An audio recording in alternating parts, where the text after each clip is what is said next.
Class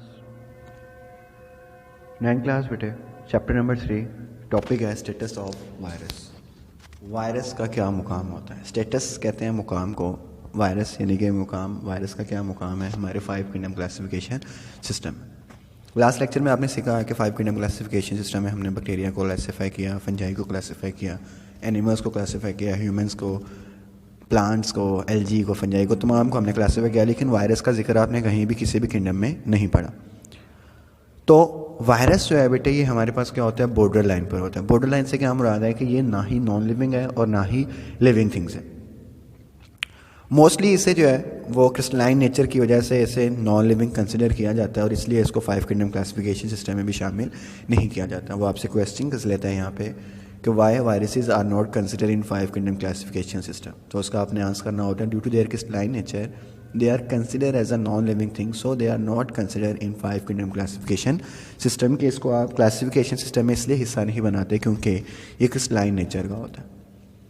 virus basically हमारे पास pathogens होते हैं, यानी कि डिजीज़ काज करने वाले मटेरियल होते हैं। वायरोड्स, बायरोन्स, दो हमारे पास ऐसे वायरस हैं जिनके पास आरएनए और प्रोटीन जो है वो मौजूद होता है, यानी कि उसके स्ट्रक्चर में सिर्फ आरएनए पाया जाता है वायरोड्स के स्ट्रक्चर में, और पायरोन के स्ट्रक्चर में सिर्फ जो है वो हमारे पास प्रोटीन्स मौजूद होते हैं।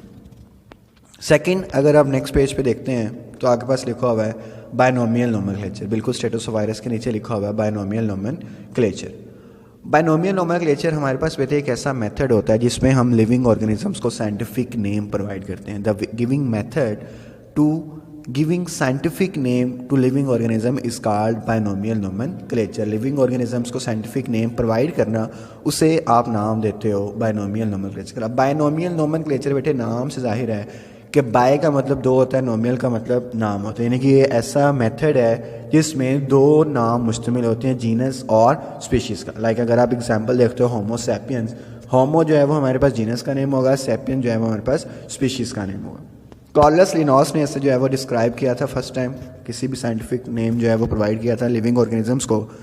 रूल्स हैं, 3 तरह से रूल्स हैं इसके लिखने के, यानी कि जब आप किसी भी जो है वो साइंटिफिक नेम को लिखते हो तो 3 रूल्स को डिस्क्राइब किया जाता है, 3 रूल्स को फॉलो किया जाता है। पहला कि ऑलवेज प्रिंटेड इन इटैलिक्स, कि इसको हमेशा हम इटैलिक्स फॉर्म में लिखेंगे, और इसको जब हम हैंड राइट से लिखते हैं तो देन हम इसे जो है वो अंडरलाइन करते हैं। अगर हम प्रिंट करेंगे कंप्यूटर में या लैपटॉप्स की मदद से या राइटर की मदद से तो देन हम इसे इटैलिक्स में लिखेंगे, और अगर हम हैंड राइट करते हैं देन हम इसे जो है वो हैंड राइट करके अंडरलाइन कर देंगे। दूसरा, generic term always begin with capital letter, कि जेनरिक टर्म को हमेशा हम कैपिटल लेटर से स्टार्ट करते हैं। जेनरिक मतलब कि जीनस का नाम जो है वो हमेशा कैपिटल लेटर से होगा, यानी कि होमो का एच जो है वो कैपिटल होगा, सैपियन का एस जो है वो कैपिटल नहीं होगा। और लास्ट है कि scientific name generally return full, कि अगर आप इसको पहली मरतबा यूज़ कर रहे हो किसी पैसेज में, किसी पैराग्राफ में, तो आप इसको मुकम्मल या इस्तेमाल करोगे। जब आप इसको सेकेंड टाइम उसी पैसेज में इस्तेमाल करोगे तो आप उसका सिर्फ जीनस का नेम जो है वो डॉट पे डाल के स्पीशीज़ का नेम लिखोगे। लाइक होमो सैपियन है तो फर्स्ट टाइम आप होमो सैपियन लिखोगे, सेकंड टाइम अगर उसी पैसेज में आता है तो एच डॉट सैपियन आएगा। ठीक है, जेनरिक का नेम जो है वो सिर्फ उसका फर्स्ट लेटर आएगा। तो ये बेटे हमारे पास टॉपिक था स्टेटस ऑफ वायरस और बायनोमियल नोमेनक्लेचर। नेक्स्ट लेक्चर में इंशाल्लाह हम डिस्कस करेंगे कि बायनोमियल नोमेनक्लेचर की सिग्निफिकेंस क्या है, उसकी अहमियत क्या है। तब तक के लिए अपना ख्याल रखिएगा। अल्लाह हाफिज़।